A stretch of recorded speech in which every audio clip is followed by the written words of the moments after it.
नमस्कार दोस्तों, स्वागत है आपका बिटवीन द न्यूज की एक और कड़ी में। दोस्तों, आपने अक्सर सुना होगा कि जंग जमीन पर लड़ी जाती है तो कभी आसमान में फाइटर जेट टकराते हैं, लेकिन अब जंग का असली मैदान गहराता जा रहा है, समंदर। जी हां, और यहीं से शुरू हो रही है भारत की सबसे खामोश लेकिन सबसे खतरनाक तैयारी। तो इससे पहले कि इस रिपोर्ट पे आगे बढ़े, अगर आपने अभी तक बिटवीन द न्यूज को सब्सक्राइब नहीं किया है तो फौरन सब्सक्राइब करें और बेल आइकॉन दबाना ना भूलें ताकि आपको हर अपडेट मिले फौरन बिना किसी देरी के। तो चलिए शुरू करते हैं।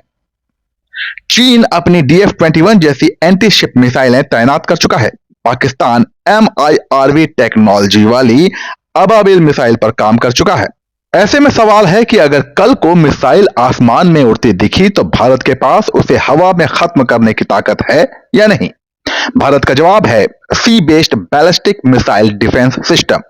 DRDO और भारतीय नौसेना मिलकर ऐसे इंटरसेप्टर मिसाइल तैयार कर रहे हैं जिन्हें सीधे युद्धपोतों पर लगाया जा सके। मतलब अब सिर्फ जमीन से नहीं बल्कि समंदर से चलते जहाजों से भी दुश्मन की मिसाइलों को रास्ते में ही खत्म किया जा सकेगा। इन मिसाइलों के नाम है AD-1 और AD-2। अब जरा बात करते हैं कि ये AD-1 और AD-2 मिसाइलें आखिर हैं क्या। जहां तक बात AD-1 की है तो ये हवा के भीतर दुश्मन की बैलिस्टिक मिसाइलों को रोकने के लिए बनाया जा रहा है, जबकि बात अगर AD-2 की करें तो ये थोड़ा और दिलचस्प बना देता है पूरे मामले को। AD-2 को ऊपरी वायुमंडल में बेहद ऊंचाई पर हाइपरसोनिक स्पीड वाली मिसाइलों को इंटरसेप्ट करने के लिए डिजाइन किया गया है। अब थोड़ा बैकग्राउंड में चलते हैं और आपको ऑपरेशन सिंदूर की याद दिलाते हैं कि कैसे भारत के ब्रह्मोस ने पाकिस्तान को दिन में तारे दिखा दिए थे और ब्रह्मोस को रोकना पाकिस्तान के लिए मुश्किल ही नहीं बल्कि नामुमकिन हो गया था। ऐसे में भारत खुद भी अपनी तैयारी इस हिसाब से कर रहा है कि कल को अगर हाइपरसोनिक मिसाइलों से उस पर हमला हुआ तो वो उसका जवाब कैसे देगा। 24 जुलाई 2024 को ओडिशा के चांदीपुर में इसका सफल टेस्ट किया जा चुका है।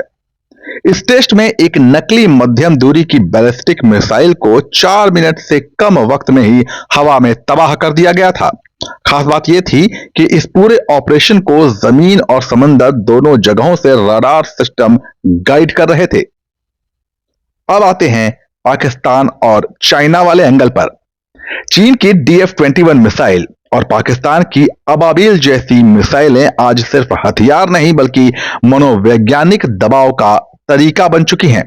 जाहिर सी बात है ये दबाव भारत के लिए है, लेकिन भारत की सी बेस्ड मिसाइल शील्ड पूरी तरह से तैयार हो जाती है तो गेम पूरा बदल जाएगा। तब हमला करने से पहले दुश्मन को 100 बार सोचना पड़ेगा। प्लान है 2027 के आसपास इस सिस्टम को ऑपरेशनल किया जाए। इसके बाद अगला टारगेट होगा 5000 किलोमीटर से ज्यादा रेंज वाली मिसाइलों को रोकने वाला सिस्टम तैयार करना। अब सवाल आपसे कि क्या भारत की यह तैयारी चीन और पाकिस्तान को बैकफुट पर ला सकती है? अपनी राय हमें कमेंट सेक्शन में जरूर दीजिएगा। वीडियो पसंद आए तो लाइक करें, शेयर करें और बिटवीन द न्यूज को सब्सक्राइब करना बिल्कुल मत भूलिएगा। और हाँ, बेल आइकॉन जरूर दबा दीजिएगा। तब तक के लिए देखते रहें बिटवीन द न्यूज। नमस्कार।